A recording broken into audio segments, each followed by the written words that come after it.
It's the Locked On Podcast Network, your team every day. So hype right now. Anything's possible. I'm on mama. I'm on my lady, ma. Anything's possible. Raina J's back with the vengeance. All the real Celtics fans in attendance. This the truth like 34. This like walking in the garden when you hear the roars. The crowd goes crazy. Most in-depth coverage on the daily. Mainly podcast royalty, the content kings. When you talking about the franchise with 17 rings. Focus like Danny at the deadline. Global with it, got a local feel like the red line, the blue line, the green line. Play it in between time. I'ma throw my C's jersey on in the meantime and press play. When the F's done, I can't wait until the next day. Trying to stay in tune with the C's, that's the best way. Melly. Hey there, welcome back to the Locked On Celtics podcast. Thank you for making this show part of your daily routine. Whatever it is that you're doing right now, I hope you're enjoying this show, which is a Monday through Friday podcast, 5 days a week. Still going strong with the daily podcast. I'm John Karalis. I cover the Boston Celtics for Boston Sports Journal, and I've written a book called The Boston Celtics All-Time All-Stars. This book that I'm holding up on the YouTube page, which is available right now everywhere books are sold, and you can get a signed copy on my website, johnkaralis.com, for $30. Today is a mailbag episode. Off-season means Fridays are wide open, so I'm making every Friday a mailbag day. So if you've got questions, you can tweet at me. You can go to my website, johnkaralis.com, use the contact form to send me an email and ask me a question that way. However you want to do it, send me the message. Friday will be mailbag day for the foreseeable future, unless a game, maybe an Olympic game or something big, trumps it. So that's the plan. Today's episode is brought to you by Michelob Ultra. Enjoyment isn't the end game, it's the whole game. And at only 2.6 carbs and 95 calories, it's only worth it if you enjoy it. And I do enjoy answering your questions. So let's not wait. We've got questions here about the Olympics, about guys that we might sign. Kelly Olynyk, name drop, a bunch of point guard questions, and I'm going to start segment one here with a bunch of coaching questions, because obviously the coach is the big new thing that's happening in the Celtics world this offseason. So we're going to dive into that right away. Winfred Fields at iWinfred says, seems like we have Will Hardy, Damon Stoudemire, Aaron Miles, and Garrett Jackson all added to the mix. What do we know about these coaches? Will Hardy coached with Ime Udoka over in San Antonio. He was one of the top people over there, and I was talking to Jeff Garcia of Locked On Spurs, and there was some question there. They thought Will Hardy or Becky Hammon could be the successor. People in San Antonio seem to be jockeying to be Greg Popovich's successor. Hardy was one of those guys. He is one of their top assistants, and he had coached their summer league. So he started out in their video room, one of those video room to the assistant coach type stories, and he's looking to become a head coach. There's no doubt about that. So he's joining Udoka here and is a well-rounded guy. Damon Stoudemire, I've talked about him a little bit. Obviously, we know him as the former point guard, but he had a big impact defensively at Pacific. They were one of the better. Their defense improved a bunch under him. Also, a guy that Ime Udoka has known for a while. I think what we're going to see here is that Udoka is putting together a staff of people that he knows he can trust, people that go back with him, and it's a tight inner circle of people. And so I can't blame him. I can't say that I blame him at all, because if I had an opportunity to hire my close friends that I knew could do a certain job, I would do that because I know I could trust them. So that's the case with Aaron Miles and Garrett Jackson, two Portland, Oregon guys. Miles played with Udoka in the G League, they're kind of like their time is intertwined. He was the developmental guy for the Golden State Warriors. He coached their G League team.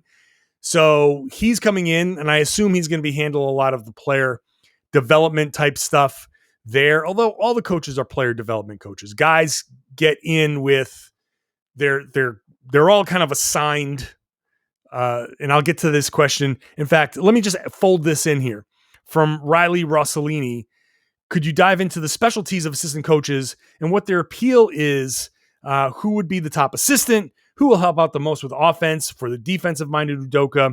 Who is, or is there still a guy we need to get help in that regard? He throws out Jeff Hornacek's name. So I think Will Hardy will have a little bit more hand in the offense, but I think all of these guys will have their own say.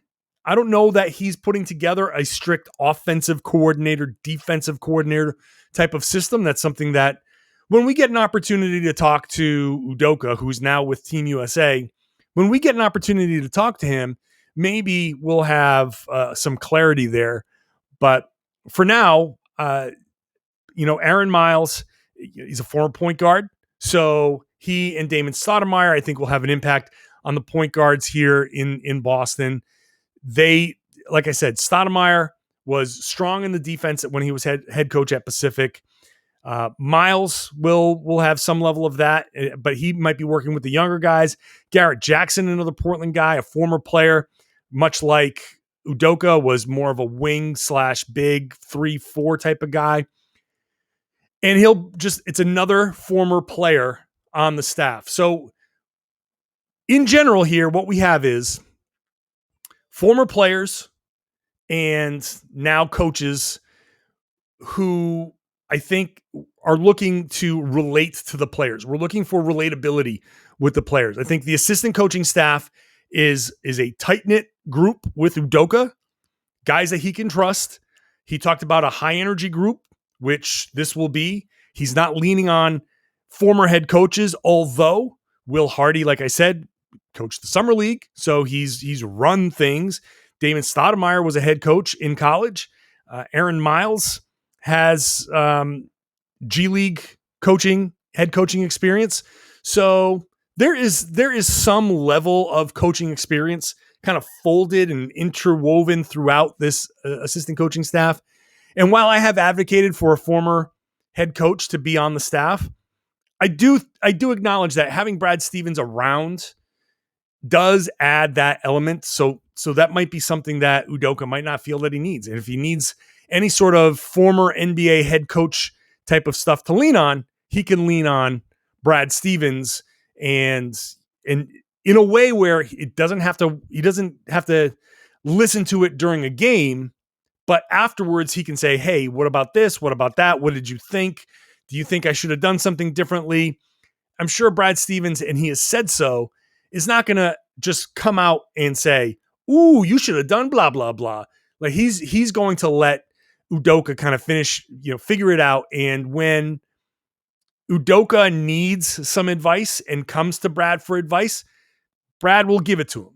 But I don't think he's going to offer a lot of unsolicited stuff. He might try to sneak in some unsolicited stuff just in the guise of, hey, let's talk about this game last night. What did you see? And try to steer a conversation towards a place where he can offer his opinion. That's a nice little trick. You can give advice by not giving advice.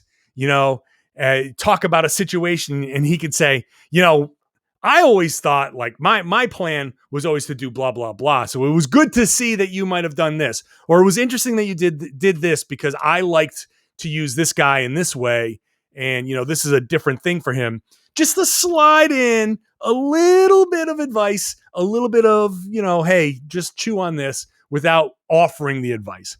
But I don't know. We'll see. Winfred also asks, what does Miles hiring mean for Allison Feaster? Does she move to GM? Any news in the front office shaping up? There's no news on the front office. And Allison Feaster is the vice president of, or she's not like a player development coach like Miles would be. She is more in charge of like bigger picture stuff. So it doesn't mean anything for her, whether they hire a GM or she is in the mix for the GM, as we've talked about before on the podcast. So we'll see. Nothing new from Brad Stevens there, but I think this Miles hiring doesn't mean anything as far as that. She's still going to have her role as far as what she's been doing if nothing happens there. Nick McLeod asks, what kind of culture do you think Ime will try to create, and how much do you think this can help the team? He also says, much love from Scotland. Shout out to Nick McLeod from Scotland. Love the international listeners. Every international listener, whether you are, no matter where you are, England, Scotland, a lot of people from, shout out to my, brethren from Greece. People, I look at the statistics, Australia, obviously, Asia, all across the Southeast Pacific. It's just amazing that there's this reach from the podcast. So shout out to all of the international listeners. So the culture that Udoka is trying to create is, I think there's a level of personal responsibility that he has mentioned, and I think is heavily focused on. And I think just the culture of, hard work and accountability. That's going to be from everything that we've seen, from the players that he's brought in, the former players that he's brought in, the energy that he's trying to create from the bench is so a high energy, hard work, lots of encouragement, lots of, working with one another, all positive kind of stuff, but direct, accountability stuff. Like, we're all going to work together. We're going to, bust our asses. And if something screws up, we're going to say, hey, hand up, I did this wrong. Or if he offers up his coaching and says, you did something wrong, then you have to be able to take that and have the conversation and say, well, this is what I saw and this is why I did it. And you have that back and forth. This isn't an authoritarian, I'm the coach, you must listen to me. This is going to be a conversation. This is a partnership. And that's part of what the NBA coaching relationship is with the players. It is a partnership. So, but I think the hard work and accountability is something that they're really, really going to focus on. So, and that's what Boston, I think that's what this team can use a little bit more of. I think they just need to understand that there's a level of sacrifice from everybody that may mean, like, maybe you don't play your game 100% the way you want to, but you're going to play your role. You're going to do it well. And in the end, you're going to benefit, because all of those coaches on the bench are going to understand that, you know what? We know that this is you're going to go get your money. You want to go get your money. We understand that. Everybody on that coaching staff can be able to say, we get it. You want to get your money. And there's a lot of money out there to get. This is how you're going to get it while helping us win. If you win, you're going to get paid. Winners get paid. So play your role, do it well. If we win, guess what? We want to keep you, but if you have to go, then you go, but the winning will get you paid. So that accountability is going to be something that is big with Udoka. And Derek will finish up this segment here. Do you think the Ime hire will attract more free agents to Boston now? I don't think. I look at the free agent to Boston thing as a little bit of an overblown storyline, because there haven't been a ton of. It's not like Boston has missed a lot of free agents, right? Like, there's this story of free agents don't normally come to Boston. Well, Boston hasn't had a whole lot of opportunity to sign free agents. And when they did, they got Al Horford. And everything else has been a trade. They haven't had a max slot and said, hey, let's get this guy. And it only happened with Kevin Durant. And he went to Golden State. That's it. And not a problem there for me. So, but I do think that Ime Udoka in the coaching staff and if there's success, that will lead to Boston being a more attractive destination just in general. Because players are going to want to see, like, obviously you see his performance there on Team USA. And I think the way things have gone there, the reputation that he's built, I think a player is going to look at that and say, yeah, I want to be a part of that. Or is more likely to say, I want to be a part of that. Right. So yes, I think Udoka is going to have a much more positive impact in that regard. But at the same time, the Celtics aren't going to have a whole lot of free agent money to spend. So when I say attract more free agents, like, who's that going to be? The Celtics aren't going to have free agent money to spend for a long time. I think what we might see is the Celtics have success, and then you'll see ring chasers, but that will happen regardless. Ring chasers are going to chase rings. Doesn't matter who the coach is. Going to come back with questions about point guards. Big point guard segment coming up next after I tell you about BetOnline, which is the fastest and easiest way to bet on all of your sports action. Baseball season back in action, although the Red Sox not so much after a COVID outbreak in New York. But whenever the games do get played again, you can bet on that. Whatever it is, basketball, the NBA Finals, anything internationally, WNBA, it's all there. So go over to BetOnline, use your laptop, use your mobile device, whichever it is. Create your free account, create a username, a password, use the promo code LOCKEDON. You'll get a 50% welcome bonus. So whatever you deposit, $100, $50 welcome bonus. $200, $100 welcome bonus. I'm not great at math, but I can do 50% and tell you that 50% welcome bonus is pretty good when you use the promo code LOCKEDON on your first deposit. So don't sit on the sidelines anymore. This is your chance to get in the game with BetOnline, your online sportsbook experts. Please gamble responsibly. Today on the road to the finals, our NBA Finals coverage is brought to you by Michelob Ultra. It's only worth it if you enjoy it. And at 2.6 carbs and 95 calories, we can all enjoy the games a little bit more this season. And I enjoyed the hell out of Giannis Antetokounmpo's block with a minute or so left in Game 4. That block on DeAndre Ayton was better than LeBron's. I have declared it so. Better than LeBron's. And I went on the Locked On NBA YouTube page. If you're watching this on YouTube, go over to Locked On NBA YouTube page. You'll see the video that I and Matt Peck of Locked On Bulls did together, a 14-minute video exclusively on the Locked On NBA page, declaring that better than LeBron's finals block. I know what you're going to say about LeBron and the timing and the Game 7 and all of that. That's all important. This block, the degree of difficulty to show on the pick and roll, turn around and block that lob was harder to do. Much more difficult to pull off. Giannis did it. Amazing. Finals are tied at 2, and now they go back to Phoenix for Game 5. This is an awesome series. All right, back to the questions, and now we're going into the point guard questions, and Ronaldo at Celtics fan in KR says, whom do you want to be the Celtics starting point guard next season? Which I think is a goof, because I've been pretty clear that it's Marcus Smart.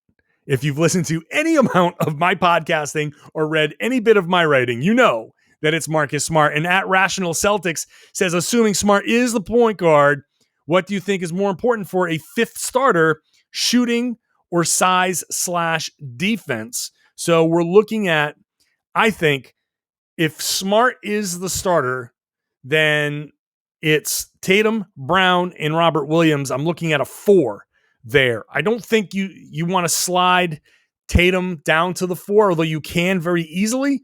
You can start Evan Fournier, and that would be a good solution. Or you go a different direction. You bring Fournier off the bench. And so I think my fifth starter, I want to try and find a stretch 4. That's my goal. If you start Evan Fournier and you go Smart, Fournier, Brown, Tatum, and your big, which is likely Robert Williams, fine. Totally fine. No problem with that. Bringing Fournier off the bench would be huge, I think. And I think that's a great role for him. And I will just fold in this question here from Nick McLeod. If the Celtics re-sign Fournier, do you think he has a shot to win Sixth Man of the Year? I do think that. Like, if we can find a stretch 4, a starter capable stretch 4, doesn't have to be a great starter, could just be a role player in a starting role, someone that can help stretch the floor and play a little defense, and doesn't have to be someone that takes a lot of possessions. It's not somebody that you need to feed someone that can just 3-and-D type of 4.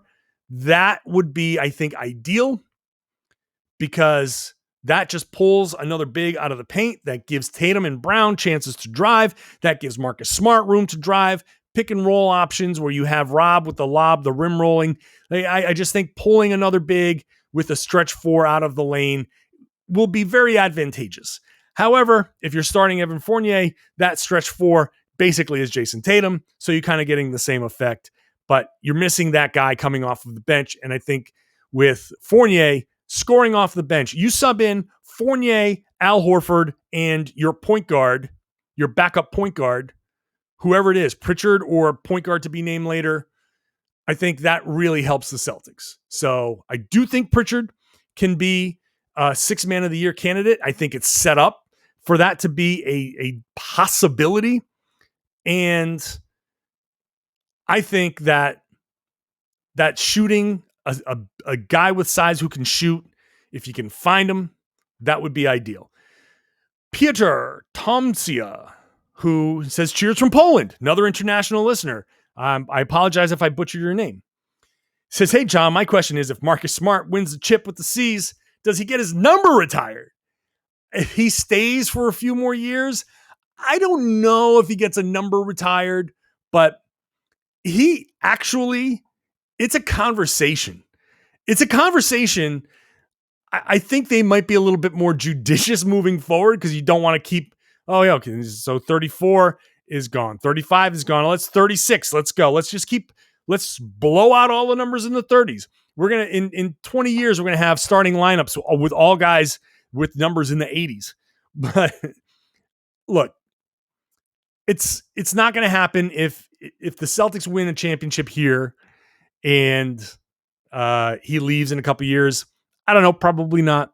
But if he finishes his career in Boston and makes multiple defensive, all defense teams and is in the mix for defensive player of the year and is like a team captain type of guy and has 5, 6, 7 more years with the team, that's, well, he's what, 27? So 5 more years will put him into 33 and they win a championship in that. I mean, that changes the conversation a lot about Marcus Smart. So I would lean no, but I'm not saying it's out of the question. At Atlantic Files, if you had to choose, would you rather trade for Colin Sexton, Dejounte Murray, or Derrick White? The rumors are out there that Murray and White are quote unquote gettable. But I think that rumor with Murray and White is an effort for the Spurs to kind of maybe package those guys and trade for a star or move up in the draft, package one of those guys with their pick, which is 12th, to move up in the draft. I don't think I don't think Boston has a real play here. But of those 3 guys, I think Dejounte Murray would be my choice just because some size. He does it all. Like, I really like Dejounte Murray. He does it all. A solid all-around point guard and starter level point guard. You can start Murray and move Smart over to the 2, or you start Murray and bring Smart off the bench, or flip it, start Smart and bring Murray off the bench. If you could find a way to make that happen. In that scenario, I think I would pick Murray, and then you try to find another. If you find another star, great. If you trade for Sexton, you kind of sort of hoping he develops into that 3rd star. Derrick White, strong defensive player who can hit about 37% of his threes, 36% of his threes. So kind of a 3-and-D guy, kind of like a Marcus Smart with a little bit better shooting, not quite as good defense, but still really good defense. So I think Murray would be great. Look, let me say something about Sexton. I think Colin Sexton is a possibility. I really do. But not over the course of the summer. It's a complicated deal. And I wrote about this a little bit on Boston Sports Journal. So if you want to subscribe to that, if you haven't subscribed, if you are a subscriber, you can go read there. But basically, Sexton is an interesting guy. He's 22. He's a hell of a scorer, but he's a ball hog. And there are, rumors that he's not exactly the most popular guy in the locker room.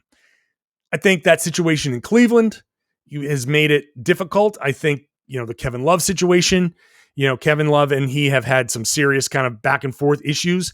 I think the coaching situation in Cleveland has been, a little bit tough for them to figure out. I think it's just been a little tough in Cleveland in general. And so they have Darius Garland. They're going to roll with him. It seems like they're not going to try to pay Colin Sexton what he wants to get paid. And so does Boston want to pay him? How much is he going to get? Can they trade for him and pay him a reasonable amount, not the max amount that he wants? Because if you pay the max, then I think that's too much. If you're trading for him and you're going to say, yeah, we're going to pay you the max, then no, that's not going to happen. The trade there is complicated because he's a rookie, but he's obviously a tremendous scorer. He has the potential to be really good.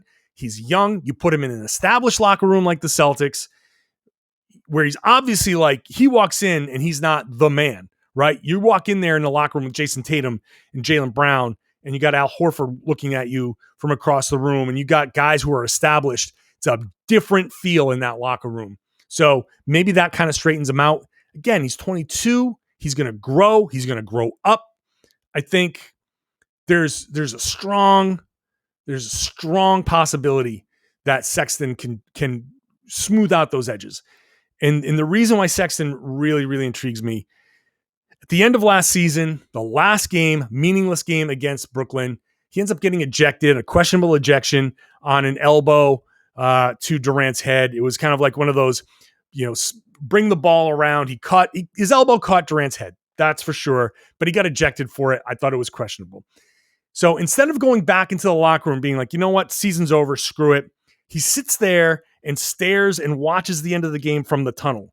And there was a fire in him there. I could just see it. And I'm looking for these little things, right? Like I see that, and I see a guy who cannot accept that happened. And he wants to be out there so bad in the most meaningless game of the season that he can't bring himself to even go back into the locker room and take a shower and do whatever. Well within his rights, he were rejected to go back and take a shower and be like, you know what, I'm done. But the watching of that game at the end, that image struck me. And I said, that guy's a competitor, man. As a competitor, that's a baller. There's something in that kid that I like. Now, yes, he's got his problems, but I'm going to keep an eye on that Sexton situation. I'm just going to keep an eye on it. If they bring him back and it doesn't go great and his value is low, just watching that as a possible get in on the ground floor, we'll see. But it won't happen until next season. I'm going to come back to wrap up the mailbag after I tell you that Built Bar is the most delicious protein bar on the market. Get out there, grab yourself a Built Bar. Tastes like a candy bar. Whatever your flavor profile is, whatever one that you like the best. Do you like fruity stuff? Do you like coconut? Do you like chocolate or peanut butter?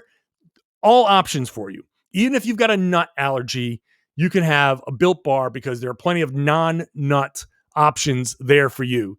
You're going to get between 17 and 18 grams of protein, calories ranging from 130 to 180. So if you go to the gym and you burn a bunch of calories on in a cardio machine, you're not going to eat a protein bar that just wipes that out. And with that protein, if you're lifting, that's going to help feed your muscles. 4 or 5 grams of sugar, 4 or 5 net carbs. Basically, it's a delicious, healthy, kind of candy bar tasting thing. It's amazing. So go to Built.com. They've got special flavors. Maybe you can get in on the grasshopper cookie, which is a Thin Mint style kind of protein bar. Go to Built.com. Use the promo code LOCKED15 to get 15% off your next order. Try it. You can get the assorted boxes, whatever flavors you want to try. Try them. Go back. You can buy more later. Use that promo code LOCKED15 every time for 15% off at Built.com. Let's wrap up the mailbag here with Jacob, who asks, Kelly, reunion? Say we re-sign Evan, use the taxpayer MLE on Olynyk. Kelly could average 20 minutes, start at power forward, allowing Tatum to slide to small forward, and Evan comes off the bench. This does fill what I was saying before. I would not be opposed to a Kelly Olynyk reunion. I would not be. If you pay him $4 or $5 million, $5 million for Kelly Olynyk, he has the potential to be like we've seen him be pretty good. He has had good games. If you don't expect too much, you expect Kelly Olynyk to just do what he does. I think that's a pretty good idea. Kelly Olynyk, you bring Evan off the bench. This is the entire scenario I just laid out before. You bring Kelly Olynyk in as a starter at the 4. What did we talk about the last time Kelly Olynyk was around? Positional defense. He can play defense. He's not going to lock anybody down, but he's going to rotate. He's going to be able to play. He's going to move his feet. I say, why not? Why not? At B Patrick Quinn, what young guys stay? Who is gone? I will say that I think Carson Edwards is gone. He's the only one that I think would be gone. Tremont Waters, probably give him an opportunity to go somewhere else. Taco, I believe.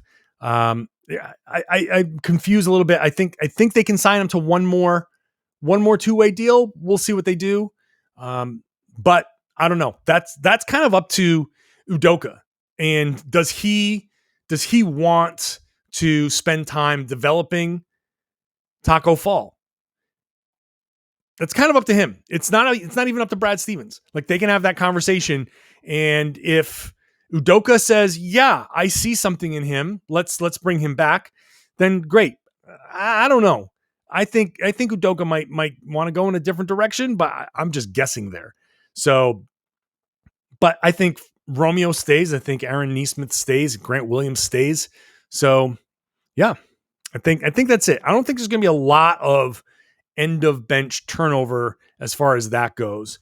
At Plugger Wishart Scott, Dante Exum, yay or nay? Nay. I just, there are other options to go with the point guard. He does show flashes sometimes when he's healthy, especially, but he doesn't stay healthy long enough. I'd rather try to find somebody just more reliable than that. So I'm out on Exum. Sorry.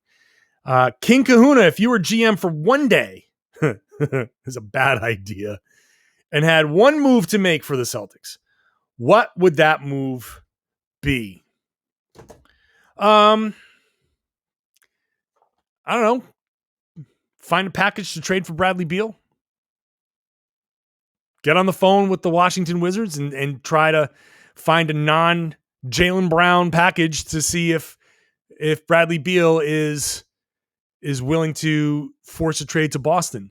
I say this. I play conspiracy theory here. Not conspiracy theory, but let me just I'll paint a picture. Let's just say it that way. Bradley Beal out with COVID protocols, missing the Olympics, which, by the way, sucks for Bradley Beal. I'm going to wrap up the show with a question on that. He wants to play with Jason Tatum. They had this opportunity. Then that goes away. And they're like, damn it, why can't this happen? All right, fine. We're going to finally make it happen. He forces his way out of Washington and says, I'm only going to go to the Boston Celtics. Find a way to get me to the Boston Celtics. I'm not going to anybody else.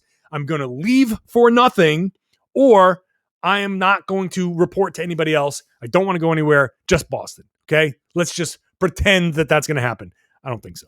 But let's pretend that happens. Then I put a package around Marcus Smart and, a couple of the young guys and some draft picks and say, here you go. This is the best we can do. And I steal Bradley Beal. So my GM for one day is a completely unrealistic scenario. I would be a terrible GM. I've said that before. I am not good at that part of this whole thing. I know I'm not good at it. I'm not going to try to be good at it. So, but that's what I would say. Winfred feels at iWinfred. With the Beal news, are the Olympics worth the COVID risk? They haven't even made it to Tokyo yet. I say this as word comes that the Friday night exhibition between the United States and Australia has been canceled out of an abundance of caution because Bradley Beal he will miss the Olympics. Jeremy Grant, out of an abundance of caution, is in their health and safety protocol. And so they're just making sure that two teams don't have basically a super spreader event on the floor, just in case. I have said many times, I'm not happy with the NBA for what they did to players, putting them through this season. And I know the players agreed and they put on a good face, and the players wanted to do this because they didn't want to lose millions of dollars. And so I understand that they kind of had no choice. It was either play a season or no one gets their share of the hundreds of millions of dollars that are at stake. Fine. Both sides made their beds. Both sides agreed to it. I still believe that the NBA made decisions, the quick turnaround that put players' health at risk. Jamming games in the way they did after the Celtics had games canceled, and then they just rescheduled them. And it wasn't just the Celtics. They did this to a lot of teams. They jammed games in and forced them to play 4 games in 5 nights and those types of scenarios. And the restrictions that they put on these guys and the crazy bending that they put these players through just shows me that, look, I get that the money is huge, but from a player perspective, I would just feel disposable. And the same thing with the Olympics. They put these Olympics on, and they're doing it now with the NBA finals going on. They forced these things to happen so guys can go play in the Olympics, and they're forcing the Olympics to go on, even though COVID is coming back. And for some reason, people aren't getting vaccinated, which I get it. It's a personal choice and blah, blah, blah. But Jesus Christ, get the damn vaccine, because look at what's happening. I got the vaccine. I'm totally fine. Millions of people got the vaccine. They're totally fine. Guys who are not getting the vaccine, I don't know what you're thinking. Protect yourselves. Protect other people. But here we are. Another player gets COVID and out he goes. Your childhood dream of playing in the Olympics and getting a gold medal, out the door, flush the toilet, however you want to say it. Players seem disposable. So, no, the Olympics are not worth the COVID risk. We don't know what COVID's going to do to these guys. We don't know what the long-term effect is. We don't know if these guys have Beal was there with his kid. His kid's playing with Jason Tatum's kid. Tatum had COVID. Did Deuce have COVID? What's the long-term effect? We don't know what the long-term effect is of this stuff. Maybe it's nothing. Maybe it's serious. I don't know. But I don't know why we're messing around here and trying to find out. It's not worth the risk. I hate that they're doing this. I hate that they're doing this to the players. And furthermore, this is why I don't blame players for doing anything. Teaming up, plotting to go play somewhere, whatever it is. I don't blame them at all. And even if Jason Tatum and Bradley Beal conspire to go play for the Oklahoma City Thunder, I don't care. I basically, after this season, the way the NBA treated these players, the way they made these players go through what they went through and treated them like disposable, just assets, barely human. These guys, go do whatever you need to do. Go get your money. get your bag, go wherever, play with whomever you want to play with, enjoy your career. And if that means playing for all 30 teams, then go play for all 30 teams. If you and your buddies want to get together on whatever, the Indiana Pacers, go play for the Indiana Pacers. I don't blame players for doing anything anymore because it's very clear that the league just wanted to, we're doing this, you're coming along for the ride, and if you're not coming along for the ride, no problem. We're going to basically take all your money. That's it. We're just, forget it. So, to me, whatever Bradley Beal wants to do after this, none of this has been worth it. None of this has been worth it. And look, I understand that by putting on these games, people had jobs. By putting on these games, I continued to have a job. It's entirely possible that I wouldn't have had a job if these games didn't play, if we went for another season without the NBA. But I'm not saying they could have gone without the NBA. I'm just saying you could have done it better. You didn't have to play 72 games. Play 62 games. Do something different. Push it. Screw the Olympics. Send a different team to the Olympics. You know, you can find a team of guys. You could have found a team of guys that could have gone to training camp at the beginning of July and had a real full, honest-to-God training camp and maybe put a cohesive team together. A bunch of G Leaguers, a bunch of college guys could actually go out there, and the cohesiveness they could have learned would have made them a good, formidable team in the Olympics. And if they win, they win. If they lose, they lose. But that's more important to me. Just keeping them healthy. If you could do it where they're healthy and keep the NBA guys healthy and not put them at injury risk, then just do it that way for a year. I get really pissed off about this because, yes, they're millionaire athletes.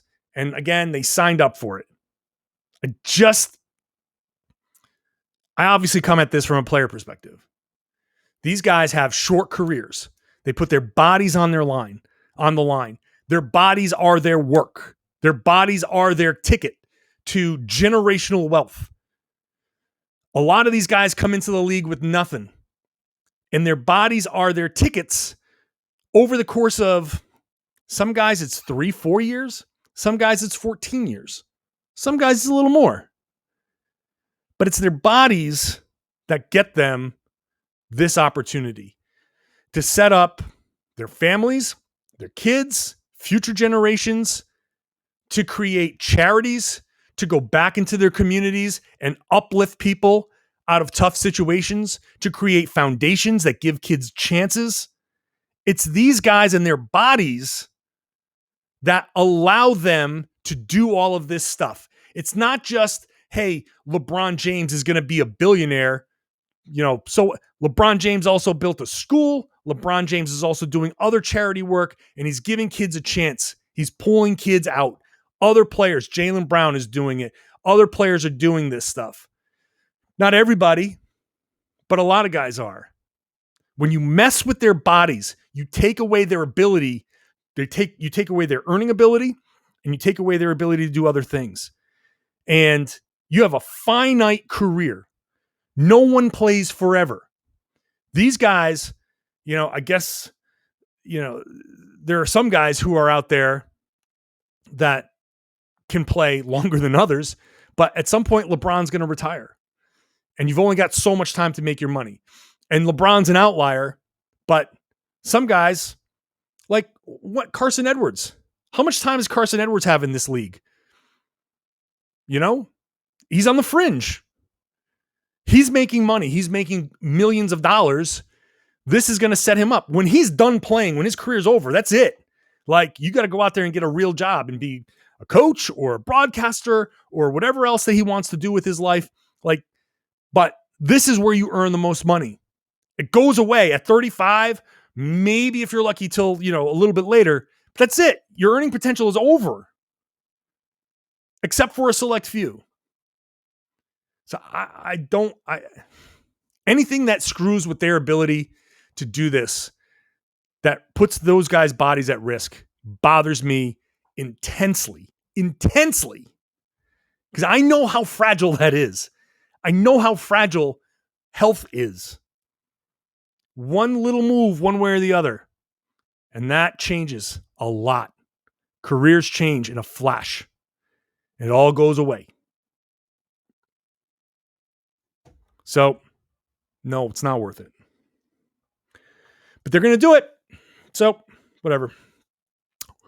Guess I'm the idiot. Thanks for listening for this week. This is the Friday show. I want to thank you. I guess I don't have a game to talk about on Monday, although I think they're supposed to be scheduled to have an exhibition on Sunday. So we'll see. I'll have something to talk about. I always do because I'm here Monday through Friday. At some point, maybe I'll back off and do 3 days a week, but that's about it. But until then, I'm here Monday through Friday, so please subscribe. If you enjoy the YouTube show, please subscribe to that, comment, all of the stuff you're supposed to do on YouTube. Please do that as well. Share the podcast. Tell your friends that they should be listening to the Locked On Celtics podcast here on the Locked On Podcast Network.